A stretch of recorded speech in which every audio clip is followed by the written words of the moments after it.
তত্ত্ব আমরা যারা এসেছি, আমরা যে যে গুরু চরণে আশ্রিত আছি, দীক্ষিত আছি, আজকের এই গুরু তত্ত্বের মাধ্যমে আমরা নিজ নিজ গুরুদেবের চরণে প্রেমাঞ্জলি নিবেদন করব। গুরু কৃপায় আমরা আগামীকাল থেকে ভাগবতের ভুবনে বিচরণ করব। ভাগবতের স্তরে, ভাগবতের রসার্ণবে আমরা অভিস্নাত হব।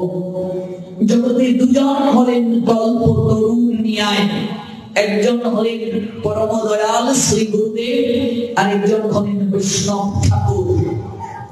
কবিরাজ গোস্বামী পাদের সিদ্ধান্ত, গুরু বৈষ্ণব ভগবান তিনের শরণ। সর্বপ্রথমে গুরুদেব হচ্ছেন প্রেম কল্পতরু। বৈষ্ণব মহাজন, বৈষ্ণব দাস, তিনি প্রার্থনায় জানালেন জয় জয় শ্রী গুরু প্রেম কল্পতরু। গুরুদেব হচ্ছেন প্রেম কল্পতরু। কল্পতরু এমন একটা তরু, তরু শব্দের অর্থ বৃক্ষ, যার আশ্রয়ে আপনি যা প্রার্থনা করবেন আপনার তাই প্রাপ্তি হবে। এজন্য বৈষ্ণব দাস প্রার্থনা করলেন জয় জয় শ্রী গুরু প্রেম কল্পতরু, অদ্ভুত যাক প্রকাশ, প্রকাশটা অদ্ভুত।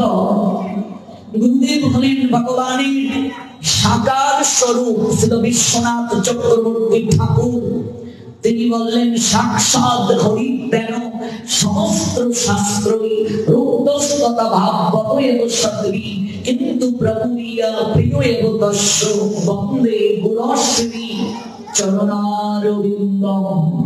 গুরুদেব হলেন সাক্ষাৎ ভগবানের অভিন্ন স্বরূপ। নিখিল শাস্ত্ররাজি এক বাক্যে স্বীকার করলেন গুরুদেব হলেন ভগবানের সাকার রূপ, ভগবানের সাক্ষাৎ বিগ্রহ, সাক্ষাৎ ভগবানের কৃপাময় মূর্তি গুরুদেব।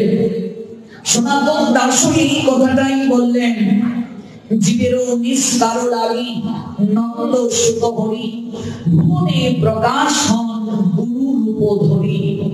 জীবকে অহেতুকি প্রেম ধন দান করার জন্য, প্রেম ধন কেন? এটা আমার কথা নয়, সনাতন দাসের কথা। যাহা হইতে মিলে ভাই কৃষ্ণ প্রেম ধন। সনাতন দাস জানিয়ে দিলেন প্রেম ধন প্রদান করার জন্য ভুবনে স্বয়ং ভগবান তিনি গুরু রূপে প্রকটিত হন। তিনি যদি সন্তুষ্ট হন ভগবান সন্তুষ্ট, তিনি যদি অসন্তুষ্ট হন ভগবান অসন্তুষ্ট। যস্য প্রসাদাৎ ভগবান প্রসাদ যস্য অপ্রসাদাৎ নবতি কুতপি দয়াস্তু বংশস্য যশস্বী ছন্দম বন্দে গুরস্তি চরণারবিন্দম। তিনি যদি সন্তুষ্ট হন, তিনি যদি আমার প্রতি অনুগ্রহ প্রদান করেন, সকল কিছু আমার প্রাপ্তি সম্ভব। আর তিনি যদি অপ্রসন্ন হন, জীবের কোথাও গতি নেই, জীবের কোথাও স্থান নেই, কখনো অহৈতুকী প্রেম আমার পক্ষে প্রাপ্তি সম্ভব নয়, অহৈতুকী কৃপা আমার প্রতি প্রাপ্তি সম্ভব নয়। এজন্যই প্রেম ভক্তি মহারাজ নরোত্তম দাস ঠাকুরের নিবেদন, যাহার প্রসাদে পাই এভব তরিয়া যায় কৃষ্ণ প্রাপ্তি হয় যাহা হইতে। একমাত্র গুরু কৃপাতেই কৃষ্ণ প্রাপ্তি সম্ভব। কিন্তু মনে রাখবে, তার আগে আরেকটা শাস্ত্রের নিগুড় তত্ত্ব আছে, আমরা অনেকেই জানি না। আমরা সবাই বলি গুরু কৃপায় কৃষ্ণ প্রাপ্তি হয়, কিন্তু গুরু কার কৃপায় প্রাপ্তি হয়? গুরু কৃপায় কৃষ্ণ প্রাপ্তি হয় সেটা তো আমরা জানি, কিন্তু গুরুদেব কার কৃপায় প্রাপ্তি হয়? গুরু প্রাপ্তি হয় কৃষ্ণ কৃপায়, কৃষ্ণ প্রাপ্তি হয় গুরু কৃপায়। অমৃত তত্ত্ব কোথায়? চৈতন্য চরিতামৃতে। চৈতন্য চরিতামৃতে ছিল কৃষ্ণদাস সেই তত্ত্ব জানালেন। গুরু কৃপায় কৃষ্ণ মিলে, কৃষ্ণ কৃপায় গুরু মিলে। প্রমাণ ভাগবতেও আছে। ধ্রুব মহারাজ তো জানতেন না পদ্মপলাশ ভগবান শ্রীহরি কেমন, তাকে কিভাবে আরাধনা করতে হয়, তাকে কি করে প্রার্থনা নিবেদন করতে হয় তিনি তো জানতেন না। পিতার কোলে উঠতে যাচ্ছেন, বিমাতা বাধা প্রদান করলো যে তুমি যদি পিতৃকুল প্রাপ্ত হতে চাও তাহলে তুমি হরি আরাধনা করে আমার গর্ভে আসিও, তাহলে তুমি পিতার কুল প্রাপ্ত হতে পারবে। নতুবা তুমি পিতার কুল প্রাপ্তির স্বপ্ন দেখো না। ছোট্ট ধ্রুব হৃদয়ে যাতনা প্রাপ্ত হয়ে মায়ের কাছে গেলেন। সকল বৃত্তান্ত শুনে তিনি অবগত হলেন এই দুঃখ একমাত্র পদ্ম পলাশ লোচন ভগবান শ্রী হরি নিবৃত্ত করতে পারেন। রাতের আধারে মাকে শয়নে রেখে ধ্রুব গৃহত্যাগ করলেন। তিনি তো জানতেন না হরিকে কি করে ডাকতে হয়, হরি আরাধনার পদ্ধতিটা কেমন। যাকে পেতেন তাকেই তিনি বলতেন, ওগো তুমি কি জানো আমার পদ্ম পলাশ লোচন হরি কোথায় থাকে, তাকে কোন প্রক্রিয়ায় আরাধনা করা যায়, তাকে দর্শন করা যায়, তাকে প্রাপ্ত হওয়া যায়, বলো না তুমি কি জানো? কঠোর থেকে কঠোর আরাধনা, কোনো মন্ত্র নয়, কেবল একটাই বাক্য, তুমি কোথায় হে পদ্ম পলাশ লোচন হরি, তুমি কোথায়? বৈকুণ্ঠে আসন নড়ে গেল। লক্ষ্মী বলছেন, ও তোমাকে বিন্দু বিসর্জন করি, তুমি মায়া নেই, দুধের বাচ্চাটা এমন করে ডাকছে, তোমার কি একটু ওই মায়া হবে না? ভগবান জানালেন, প্রিয়া আমি তো ধ্রুবকে কুলে তুলে আনতে পারবো না, দর্শন দিতে পারবো না, কৃপা করতে পারবো না, কারণ তার অহিত কি গুরু কৃপা প্রাপ্তি হয় না, হয় নাই তার। লক্ষ্মী বলছেন, তুমি পাষাণ হয়ে থাকো, তোমার চিত্ত পাষাণ হোক, আমি যাব না। না না প্রিয়া, না প্রিয়া, হয় না, তবে তুমি একটা ব্যবস্থা করো। তখনই ভগবান শ্রী হরি দেবর্ষি নারদকে পাঠালেন। ভাগবতে আছে তো, নারদ এলেন। নারদকে দেখা মাত্রই বলছেন, তুমি কি আমার পদ্ম পলাশ লোচন হরি? নারদ বললেন, না না পুত্র, আমি তোমার হরি নই, তবে তোমার হরি যেথায় থাকেন সেখানে কি করে যেতে হয়, তোমার হরিকে কি করে প্রাপ্ত হতে হয়, সেই পদ্ধতি আমি তোমায় দেখিয়ে দিতে পারবো। আমি তোমার হরির নিকটে নিয়ে যাওয়ার হলাম মাধ্যম, আমি তোমায় দেখিয়ে দিতে পারবো কেমন করে তুমি হরিকে প্রাপ্ত হতে পারো। কার কৃপায়? গুরু প্রাপ্তি হলো ধ্রুবের। কৃষ্ণ কৃপায় গুরু মিলে, গুরু কৃপায় কৃষ্ণ মিলে, অভেদ, কোন পার্থক্য নেই। পরবর্তীতে আমরা ভাগবত থেকে জানতে পারি ধ্রুবকে দীক্ষা প্রদান করলেন নারদ, ভগবান শ্রী হরি তাকে দর্শন দিলেন। এই জন্য আমাদের প্রভুপাদ জগৎগুরু শ্রী ভক্তি সিদ্ধান্ত সরস্বতী গোস্বামী ঠাকুর বললেন, হরিনাম করতে থাকো, ওই নাম প্রভু তোমাকে হাত ধরে সৎগুরুর কাছে নিয়ে যাবে। তোমাকে সৎগুরু অন্বেষণ করতে হবে না, তুমি কেবল নাম করতে থাকো আর কাঁদতে থাকো। তুমি কেমন করে গুরু নির্ণয় করবে? একজন প্রকৃত সাধুই তো সাধুকে নির্ণয় করতে পারে। আমি কেমন করে সাধু নির্ণয় করব, বৈষ্ণব নির্ণয় করব? বৈষ্ণব চিনিতে নারী দেবের সপতি, দেবতাও বৈষ্ণব চিনতে পারেন না, আমি কি করে চিনব? নামের আশ্রয় নাও, হরি নাম করে কাঁদতে থাকো, ওই নাম চিত্ত সুদন করবে, নাম হাতটা ধরে তোমাকে সৎ গুরুর কাছে নিয়ে যাবে।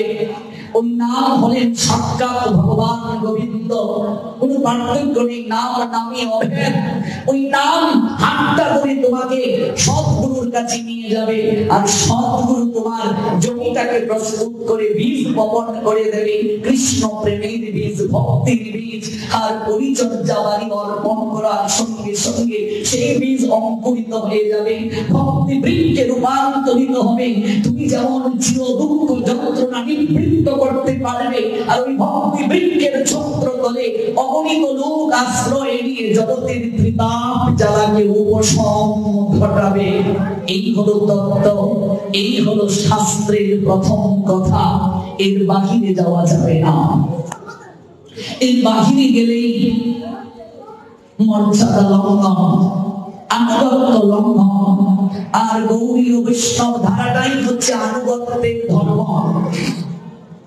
আনুগত্য থেকে সরে গেলেই পতন, আনুগত্য ছাড়া কিছুই হবে না।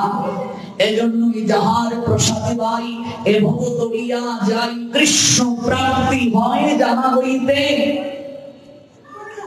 কৃষ্ণকে যিনি প্রাপ্ত করিয়ে দেবেন তিনি গুরুদেব, আর গুরুকে যিনি প্রাপ্ত করিয়ে দেবেন তিনি কৃষ্ণ। আলাদা নয়। গুরু তত্ত্ব আর কৃষ্ণ তত্ত্ব আলাদা নয়, অভিন্ন। এজন্যই সনাতন দাস লিখতে পারলেন, জীবের নিস্তার লাগি নন্দ সুত হরি, ভুবনে প্রকাশন গুরু রূপ ধরি, মহিমায় গুরু কৃষ্ণ এক করি জানো। এই দেখুন পরিষ্কার করলেন, মহিমায় গুরু কৃষ্ণ এক করি জানো, আলাদা ভাবে দেখিও না।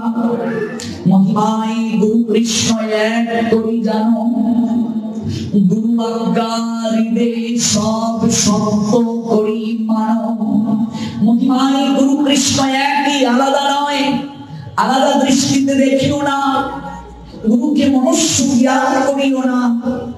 মহিমায় গুরু আর কৃষ্ণ এক তত্ত্ব, গুরু আজ্ঞা দিতে সব সত্য করি মানো। গুরুদেবের আজ্ঞাটাই ভজন, তত্ত্বদ্রষ্টা সদ্গুরুদেবের আজ্ঞাটাই হলো শাস্ত্রের উপসংহার। সত্য করে গ্রহণ করতে হবে। মহিমায় গুরু কৃষ্ণ এক করি জানো, গুরু আজ্ঞা দিতে সব সত্য করি মানো।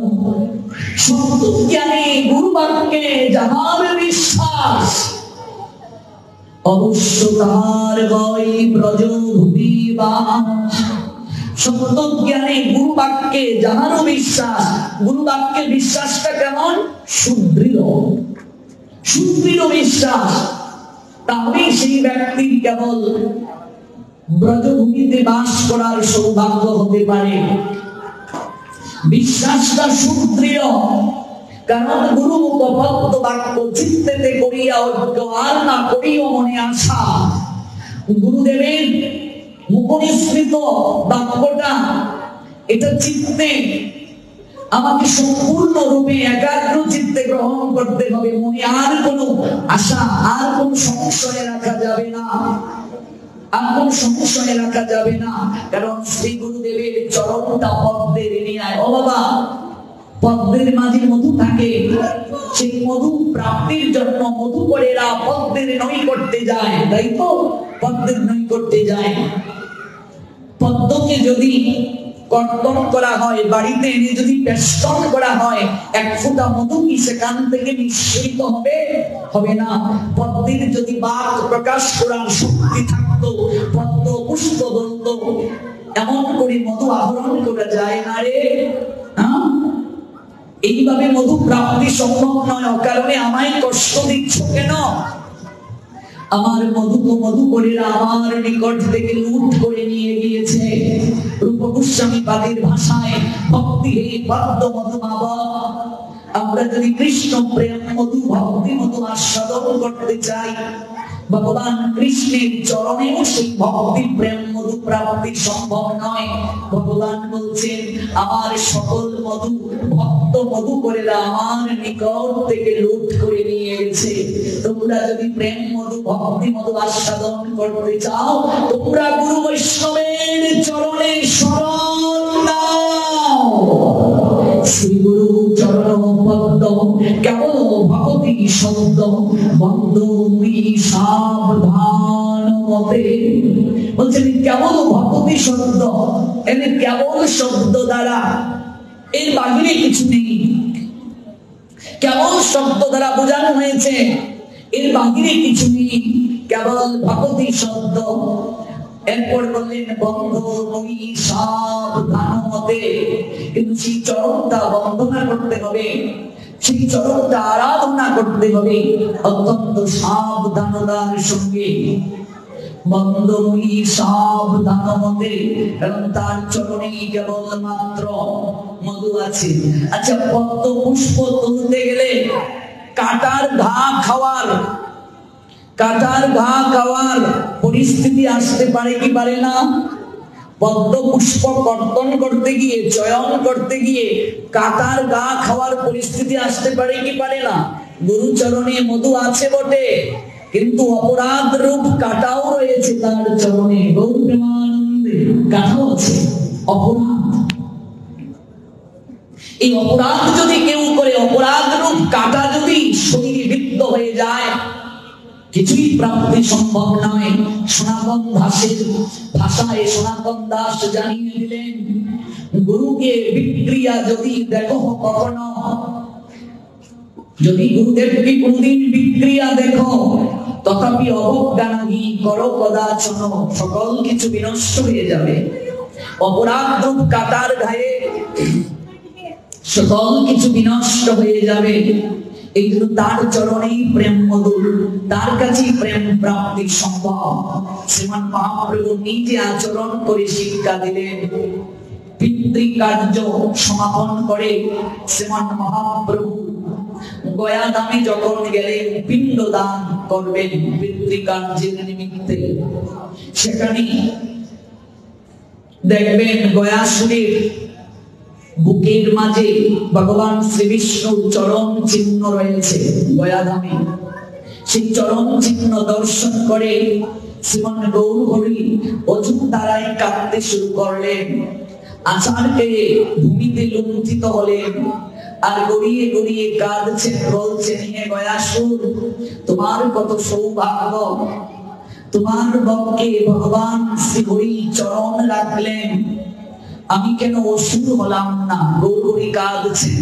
ভাবা যায়, আপনি আচুরি প্রভু জীবের শেখায়, আপনি না আচুরিলে জীবকে শেখান না যায়। হে গয়াসুর, তুমি কত সৌভাগ্যবান, তোমার বক্ষে প্রভু চরণ রাখলেন, কাঁদছেন। শ্রাবণীর বরিশনের নিয়ায় অশ্রু ঝরে পড়ছে প্রভুর নয়ন থেকে। শ্রাবণীর বরিশনের নিয়ায় অষ্টসাত্ত্বিক বিকার দেখা দিয়েছে তার শরীরে। সকল ভক্তেরা এই দৃশ্য দেখে বিস্মিত হলো। ঈশ্বর কৃপা দূর থেকে এই দৃশ্য অবলোকন করছেন। আহারে, এমন করে ভগবান শ্রী হরির নামে কে কাঁদে? নয়নের জল বিসর্জন করে কে গো সে? নৈকট্যে এলেন, এসে দেখলেন কাঁচা সোনার মতো গাত্রবর্ণ, বুঝার বাকি রইল না দর্শন করে। ইনি তো স্বয়ং ত্রিবঙ্গ ভঙ্গির রূপ, বংশীদারী অপরূপ, রসময় গুণনিধিশালী ব্রজবিহারী গোবিন্দ।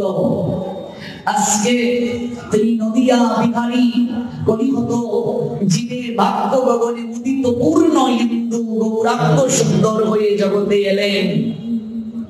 ঈশ্বর পরিবারকে অগণিত ভক্তের ভিড়ে দর্শন করে চরণে লুটিয়ে পড়লেন। প্রভু আমার চৈতন্য ভাগবতে ছিল বৃন্দাবন দাস ঠাকুর এই লীলা ব্যাখ্যা করেছেন। প্রণাম নিবেদন করে কেঁদে কেঁদে বলছেন, প্রভু কহেন গয়া যাত্রা সফল আমার, যতক্ষণে দেখিলাম চরণ তোমার। আমার এই গয়া ধামে আসা ধন্য হলো, সার্থক হলো আপনার চরণ দর্শন করার কারণে। তীর্থে পিণ্ড দিলেন স্তরে পিতৃগণ, যেই যারে পিণ্ড দেয় তবে সেই জন। তীর্থে যদি পিণ্ড দান করা হয়, যার উদ্দেশ্যে পিণ্ড দান করা হয়, সেই ব্যক্তি কেবল উদ্ধার প্রাপ্ত হয়। গৌরী জানালেন, আপনার মতো বৈষ্ণবকে যদি কেউ দর্শন করে, কোটি কোটি পিতৃপুরুষগণ অনায়াসে ভবের বন্ধন থেকে মুক্তি প্রাপ্ত হয়ে গোলক ধামে গমন করে। তোমাদের ছেলে কোটি পিতৃগণ অনায়াসে ভবের বন্ধ পায় বিমোচন। অতএব তীর্থ নহি তোমারও সমান, তীর্থেরও পরম তুমি মঙ্গল বিধান। আপনার নিকটে তীর্থ গৌণ, তীর্থে যাই আমরা পবিত্র হতে, আর তীর্থ অপেক্ষা করেন মহতের চরণ দুই প্রাপ্তির জন্য। তিনি তো অপেক্ষা করেন চাতক পাখি দুনিয়ায় বৈষ্ণবের সাহচর্য প্রাপ্তির জন্য। চাইবে গুরুচরণে গৌরহরি জানালেন, সুদৃঢ় বিশ্বাস নিয়ে ভক্তি নিয়ে কি চাইবে? আমরা গুরু মশাইয়ের নিকটে প্রার্থনা করি, আশীর্বাদ করবেন আমার মেয়েটা যেন পরীক্ষায় ভালো করে, আমার ছেলেটার যেন একটা চাকরি হয়, শরীরটা ভালো যাচ্ছে না, আশীর্বাদ করবেন। বৃন্দাবনের প্রেমানন্দ মহারাজের নৈকট্যে এক ষাট ভক্ত গিয়ে কান্না করে বলছেন, বাবা শরীর পীড়িত, আশীর্বাদ নিতে এলাম। বাবা ধমক দিয়ে বললেন, এই ভারতবর্ষে এত ভালো ভালো ডাক্তার আছেন, হাসপাতাল আছে, শরীর পীড়িত এজন্য আমার কাছে কেন এলি? হতো ছাড়া এখানে যা, হাসপাতালে যা, আমার কাছে এলি কেন? সাধুরা শরীরের ডাক্তার নয়, সাধুরা গুরুদেবেরা হলেন ভবরোগের ডাক্তার। শরীর পীড়িত হলে হাসপাতালে যায় চিকিৎসার জন্য, কিন্তু আমার আপনার আত্মা পীড়িত হয়ে গেছে, যার কারণে অনাদিকাল ধরে আমরা জন্ম মৃত্যুর চক্রকে ঘুরছি। এই আত্মাকে ভবরূপ থেকে মুক্তি সাধন করার জন্য গুরু বৈষ্ণব হলেন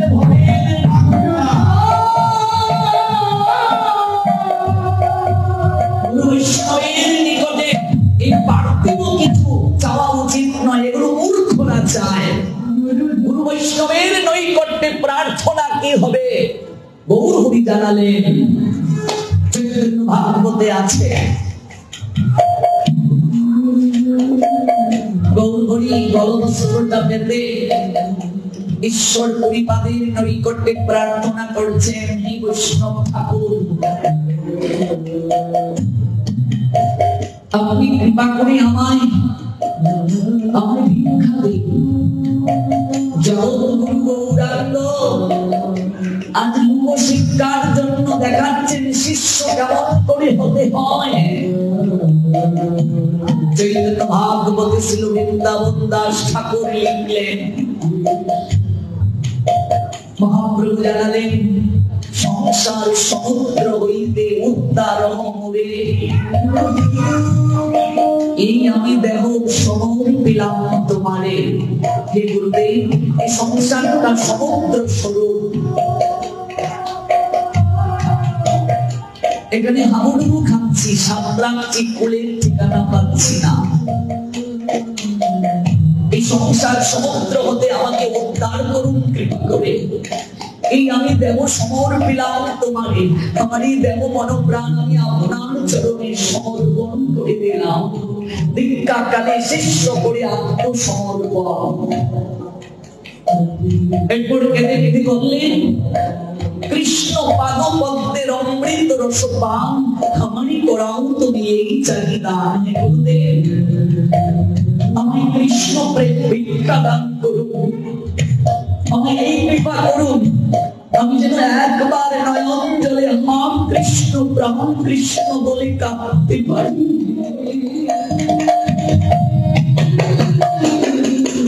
আমি যেন নয়নে নেড়ে ভাসতে পারি, আমায় কৃষ্ণ প্রেম দান করুন। এই সংসার বিষয়ের অনলে আমার হিয়া করছে। গৌরহরি নিজে কাঁদলেন, তিনি না কাঁদলে জগৎ কাঁদবে না। তিনি প্রার্থনা না জানালে জগৎ কি করে প্রার্থনা করবে? তিনি তো আচরণ করে জগৎকে শিক্ষা দেওয়ার জন্য স্বয়ং ভগবান ভক্ত আবেশ ধারণ করে এলেন। গুরুদেব, কৃষ্ণ পাদপদ্মের অমৃত রস পান আমি করাম দিয়ে চাহিদা। আমায় কৃষ্ণ প্রেম দান করুন। প্রেম ব্যতীত মনুষ্য জীবন স্থবির নিশ্চল। এই জগতে দুর্লভ মনুষ্য জীবন পেয়ে যে কৃষ্ণ প্রেম লাভ করতে পারল না, তার মতো দরিদ্র জগতে আর কেউ নেই, তার মতো কাঙ্গাল কেউ নেই, তার মতো অভাবী কেউ নেই যে কৃষ্ণ প্রেম রস আস্বাদন করতে পারল না। দেখো প্রার্থনা কাকে বলে। আমি কি আমার গুরুদেবের কাছে এটা জানাই? গৃহে এলে করেন না, গৌরী দেখালেন কি চাইতে হয়। আর বিশ্বাসটা কেমন সুদৃঢ় বিশ্বাস, সত্য জ্ঞানী গুরু বাক্যে যাহার বিশ্বাস, সত্য জ্ঞানে গুরু বাক্যে যাহার বিশ্বাস,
বিশ্বাসটা কেমন শহরের দিকে থাকাও।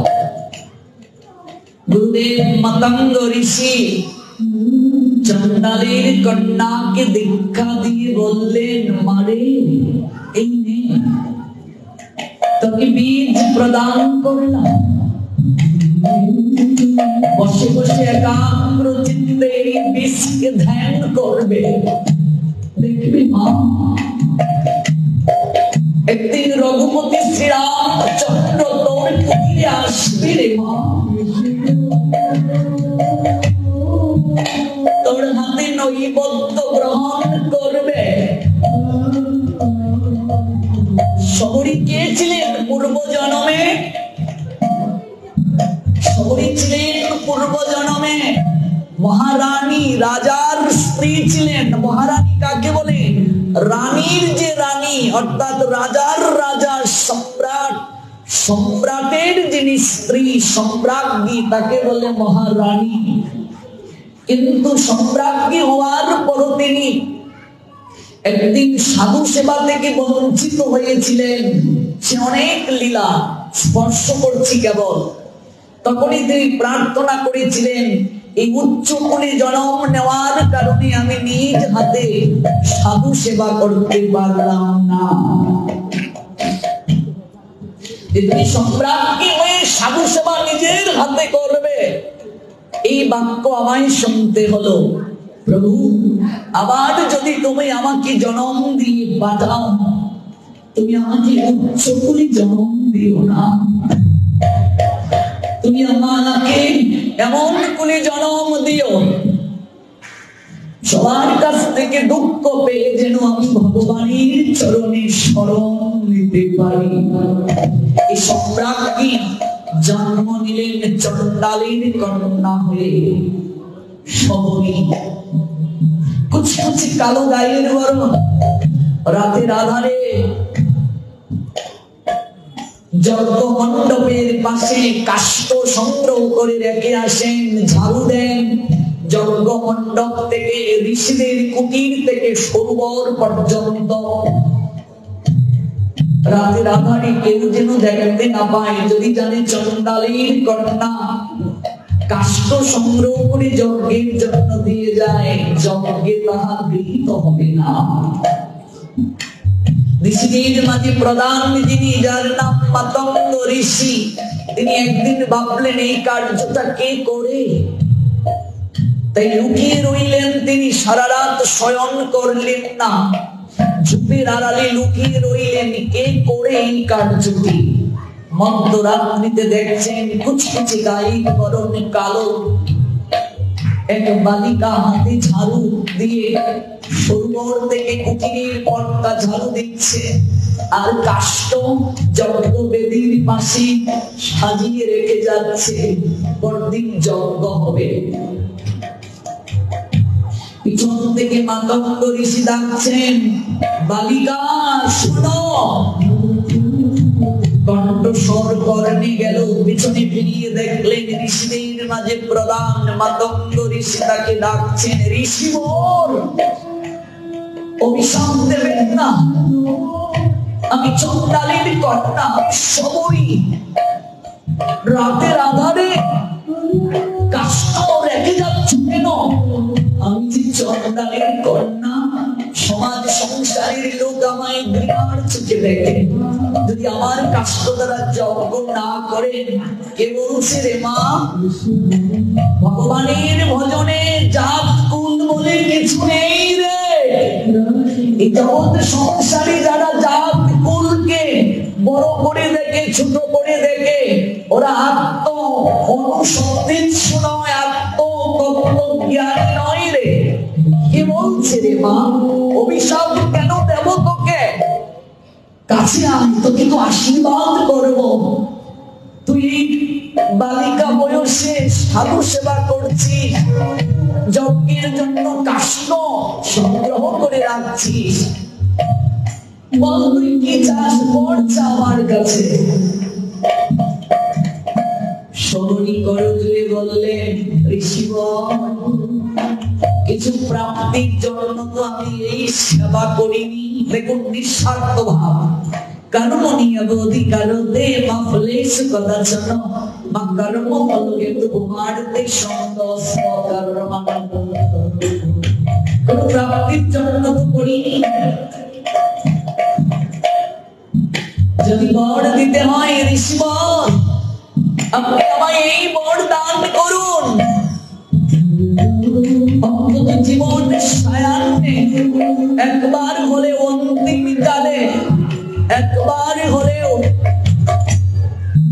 রঘুপতি শ্রীরামচন্দ্রের চরণ দর্শন করে যেন আমার জীবন অবসান করে। আমি যেন একবার হা রাম শ্রীরাম বলে জগৎ থেকে যেতে পারি। চন্ডালীর কন্যা বলে সবাই আমায় ঘৃণার চোখে দেখে ঋষিবর, অন্তত একটিবার আমি ভগবান শ্রীরামচন্দ্রের মুখে যেন একটু ফল তুলে দিতে পারি, নৈবদ্য তুলে দিতে পারি। জগৎ জীব যেন অবলোকন করে কৃষ্ণ ভজনে, হরি ভজনে, ভগবানের ভজনে জাত কুল বলে কিছু নেই। মহাপ্রভু শিক্ষা যেই ভজে সেই বড় অবক্ত বিনচার, কৃষ্ণ ভজনে নাই জাতি কুলাদি বিচার। যা স্নান করে আয়, আমি ব্রাহ্ম মুহূর্তেই তোকে দীক্ষা দেব। সবাইকে দীক্ষা প্রদান করে বললেন, মারে একাগ্র চিত্তে এই মন্ত্র ধ্যান করবে। এই মন্ত্রের অনেক শক্তির মা, এই বীজকে অঙ্কুরিত করবে ভক্তি পরিচর্যা দ্বারা। আমরা দীক্ষা পাই বটে, বীজ পাই বটে, যা তার যথার্থ ব্যবহার করি না।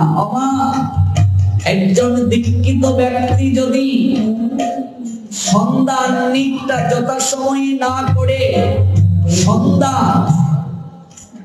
3 বার করতে হয়, ত্রিসন্ধ্যা, সন্ধিক্ষণে ভগবানের সঙ্গে সম্পর্ক স্থাপন, সন্ধি শব্দের অর্থ মিলন।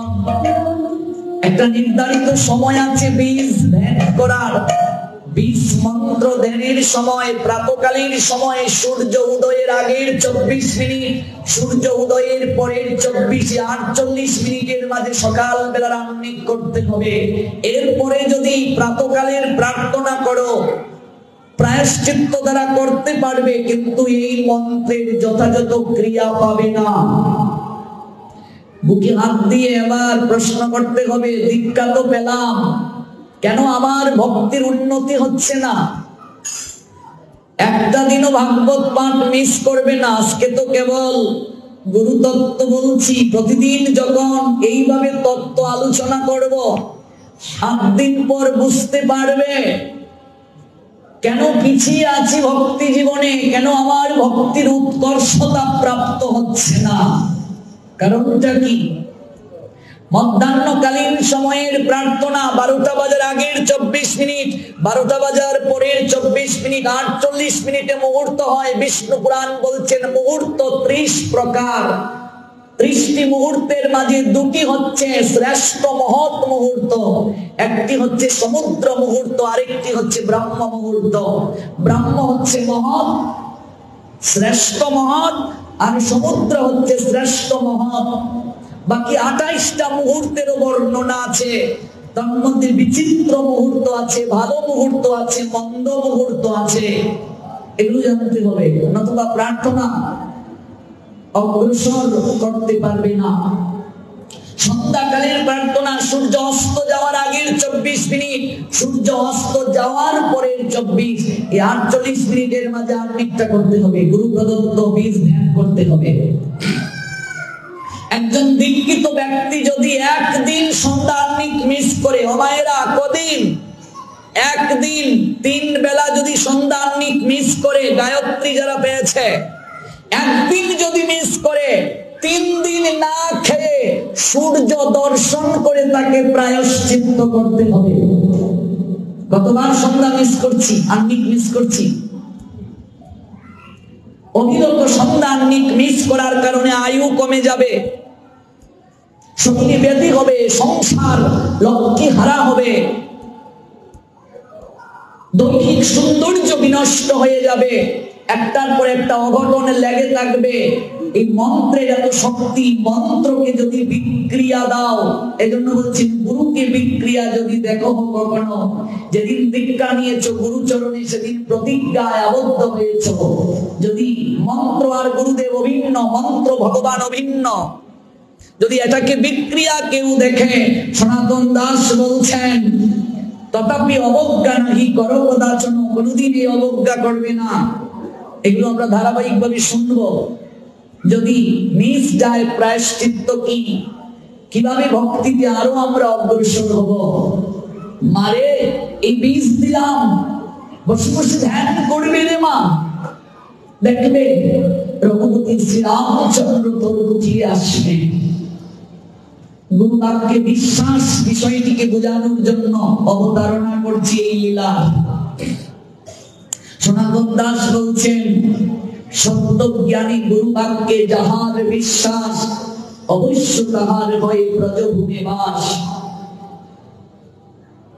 শহরী গুরুচরণে প্রণাম দিয়ে কেঁদে কেঁদে গুরু চরণ দুই মস্তকে লেপন করে ভজনে মনোনিবেশ করতে প্রতিজ্ঞায় আবদ্ধ হলেন।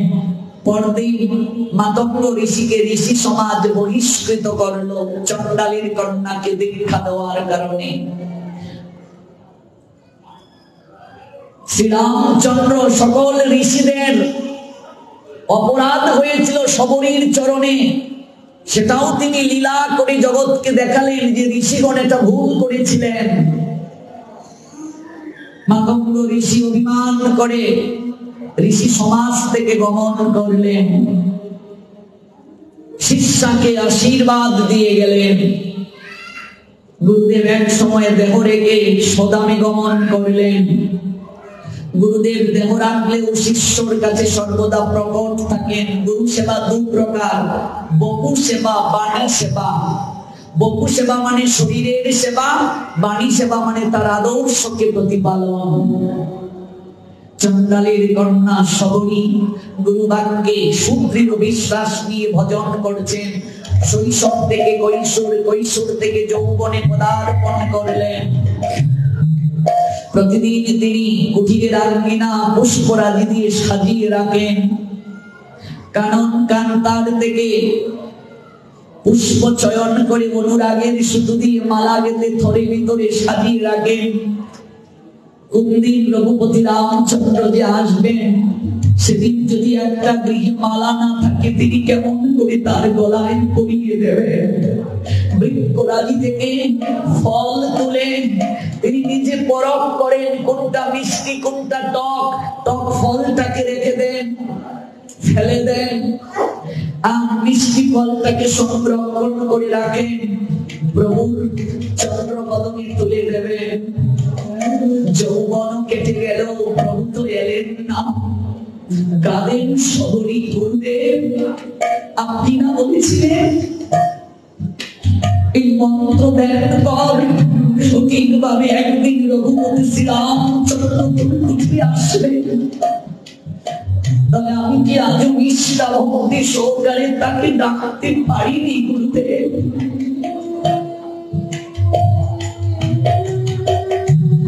কি করে ডাকবে ভগবানকে? কি করে ডাকতে হয় মা? আমি একদিন গুরু মহারাজকে জিজ্ঞেস করেছিলাম, গুরু মহারাজ,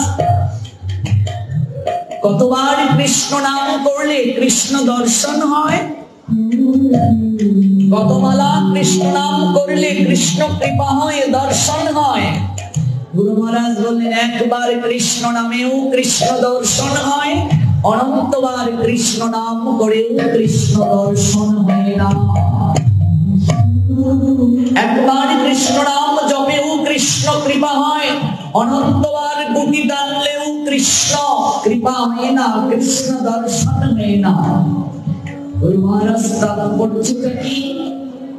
গুরু মহারাজ বললেন, মনে করো তোমার ছেলের নাম কৃষ্ণ, কতবার তুমি তাকে ডাকবে? কৃষ্ণ কৃষ্ণ। যতবার তোমার ছেলে তোমার ডাকের উত্তর না দেবে, ততবার তুমি তাকে ডাকবে, তাই তো?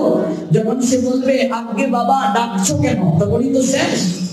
হরে কৃষ্ণ।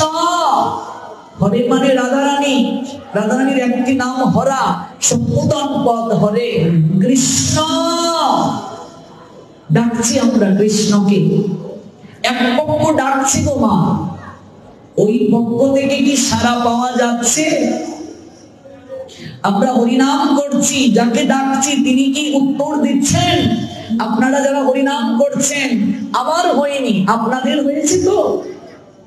আপনি যে হরিনাম করছেন, যাকে ডাকছেন আপনি, তিনি কি আপনার উত্তর দিচ্ছেন? এক পক্ষ তাকে ডাকছে, অপর পক্ষ থেকে কি সাড়া পাওয়া যাচ্ছে? যদি সাড়া পাওয়া না যায়, তাহলে বুঝবে গুরু মহারাজ বললেন, তোমার ডাক এখনো তার কর্ণে পৌঁছায় নাই। তোমার ডাক এখনো তার কাছে পৌঁছায় নাই। তুমি ডাকছো বটে, তোমার ডাক তার কাছে যায় নাই। যদি পৌঁছাতো তিনি উত্তর দিতেন। অবাক হয়ে জানতে চাইলাম, গুরু মহারাজ তাহলে কি করে ডাকবো? গুরু মহারাজ বলেন, অবুঝ বাচ্চা যেভাবে ডাকে, অবুঝ বাচ্চা বলছে মামা আমি কোলে উঠবো, মা বললেন বাবা একটু খেলা কর না, হাতের কাজটা ছেড়ে দিই, তারপর তোকে কোলে নেবো। মা খেলনা দিলেও বাচ্চাটা খেলনা ঢিল মেরে ফেলে দিয়ে বলছে, আমি খেলনা চাই না, তোমার কোলে উঠতে চাই। বললাম না কাজটা সেরে নিই, কোলে নেবো। বাচ্চা এবার কান্না শুরু করছে। কান্না শুরু করলে মা কি করে? হাতের কাজ ফেলে দৌড়ে আসে, আয় আয় আয় বাবা আয়, আমার কোলে আয়, আমি কাজ পরে করবো। অবুঝ বাচ্চার মতো এমন করে যদি কেউ ডাকতে পারে, তুমি যখন প্রথমে তাকে ডাকবে, তিনি কামনা বাসনার খেলনা তোমায় দিয়ে বুঝিয়ে রাখতে চাইবেন।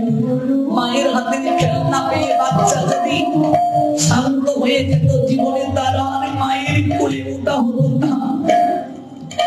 কামনা বাসনার খেলনা গোবিন্দ দিয়ে তোমায় পরীক্ষা করবেন। এগুলো পেয়ে যদি তুমি ভুলে যাও, কোনদিন তুমি কৃষ্ণ অমৃত বিপুল প্রাপ্ত হতে পারবে না। দেখো বদন ভরে নয়ন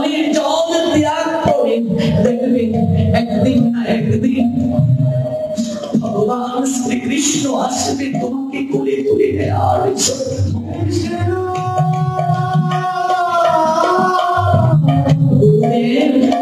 তাহলে আমি কি এখনো তাকে ডাকতে পারিনি? শৈশব কৈশোর যৌবন সেটা যায়, আমার কি তাহলে এখনো কৃপা হলো না? যৌবন কেটে গেল গো মা, শরীর এখন বার্ধক্যে উপনীত হলো। চাতক পাখি নিয়ে অপেক্ষা করেছে কবে আসবে রঘুপতি শ্রীরামচন্দ্র। ভগবান সব সহ্য করতে পারেন, ভগবানের নয়নের জল কখনো সহ্য করতে পারেন না। রঘুপতি শ্রীরামচন্দ্র কৃপা করলেন তাকে। কুটিরের সম্মুখে এসে দাঁড়ালেন শবরী। লাঠিতে ভর দিয়ে শবরী কুটির থেকে বের হলো। কে ডাকে আমায়? আমায় চিনতে পারছো না? যার জন্য প্রতিদিন পথ সাজালে পুষ্পরাজি দিয়ে, কানন থেকে পুষ্প চয়ন করে অনুরাগের সুতো দিয়ে মালা গেঁথে থরে ভিতরে সাজিয়ে রাখলে, পরম করে ফল রাখলে মুখে তুলে দেওয়ার জন্য। আমি তোমার প্রাণের ঠাকুর রঘুপতি শ্রীরামচন্দ্র।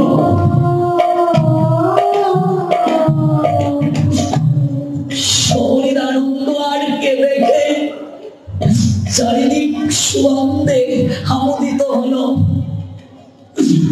শবরী নয়নের জল ফেলে প্রভুর দিকে তাকিয়ে বলছেন, প্রভু এতদিন পর কৃপা করলে, এমন সময় এলে আমি যে কানন থেকে পুষ্প এমন সময় এলে প্রভু আমি যে তোমার গলে একটা মালা পরিয়ে দেব, আমার যে দেবের সেই শক্তিটাও নেই। প্রভু বললেন, শবরী এই যে পুষ্পরাজের মালা এগুলো তো শুকিয়ে গেছে প্রভু। শবরী পুষ্প শুকিয়ে গিয়েছে, কিন্তু এই পুষ্প দিয়ে মালা গাঁথার সময় তুমি তোমার হৃদয়ের যে প্রেমার ভক্তি মাখিয়ে দিয়েছিলে, সেই ভক্তি আর প্রেম এখনো শুকিয়ে যায়নি।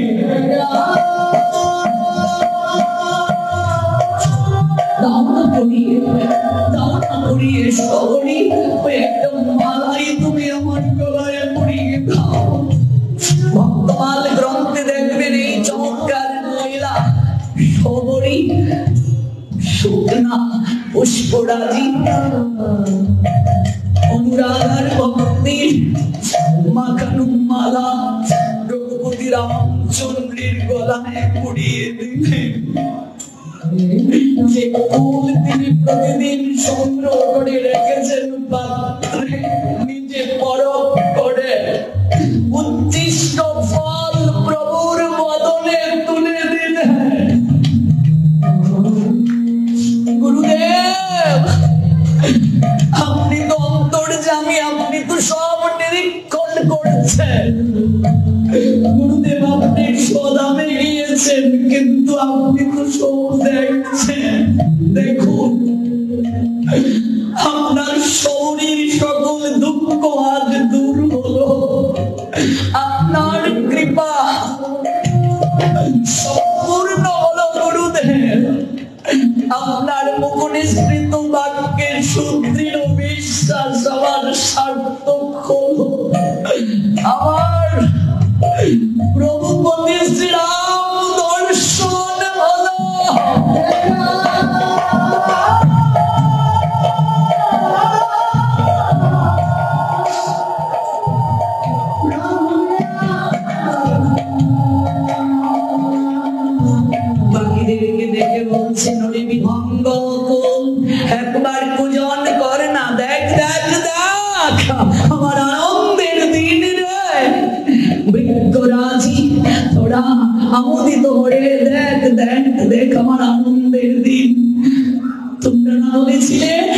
তোমরা না বলেছিলে আমি পাগল, আমি পাগল হয়ে গেছি, আমি কার জন্য সাজাই, আমি কার জন্য এই পথ সাজাই, কার জন্য মালা গাঁথি?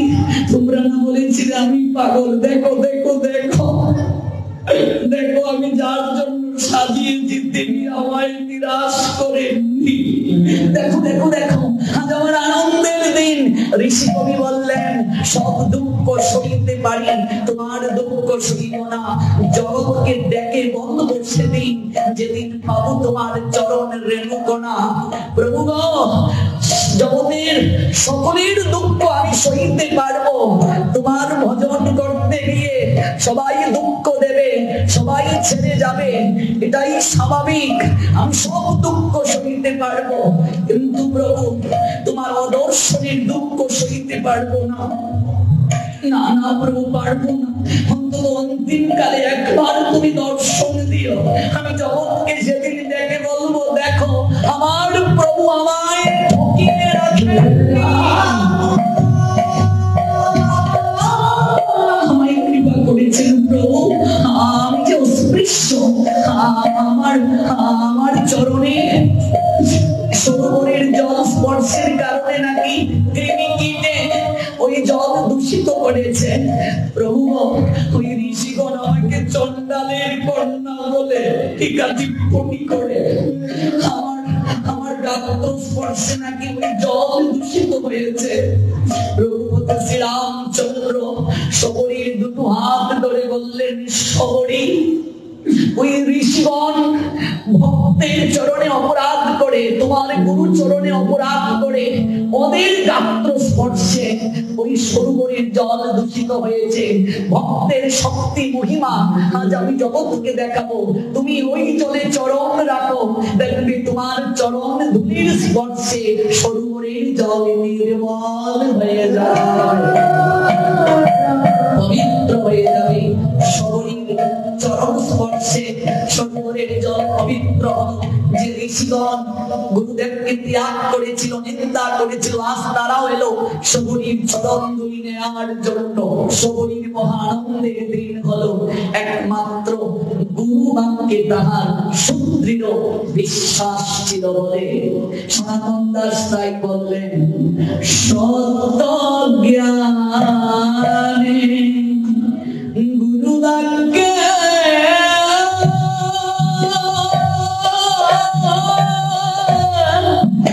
যাহার বিশ্বাস,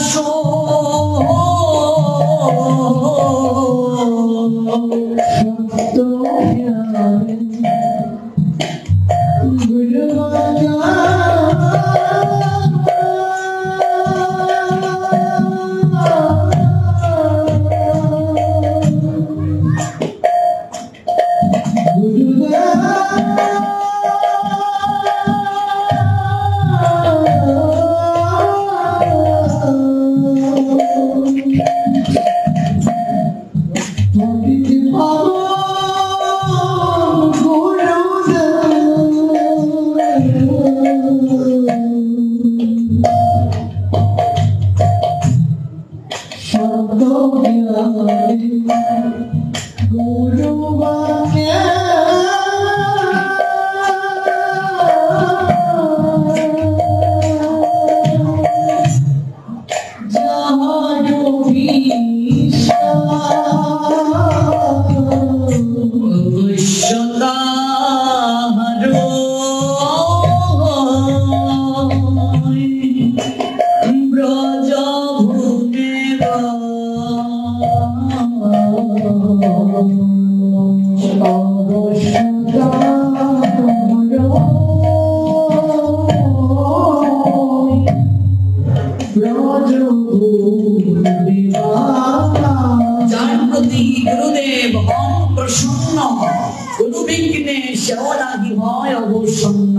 গুরুদেব যে শিষ্যের প্রতি প্রসন্ন থাকেন, তার কি প্রাপ্তি হয় আমরা সেই তত্ত্ব সুধামৃত আস্বাদন করব আগামীকাল সন্ধ্যা 7:30।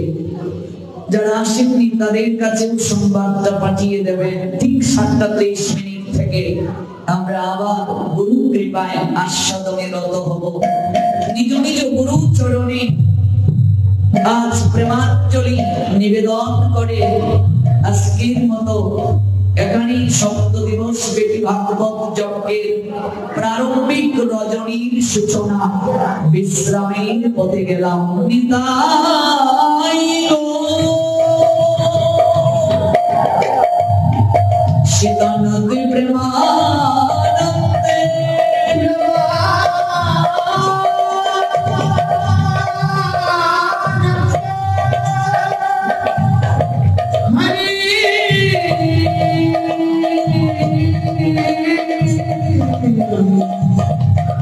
হরি হরি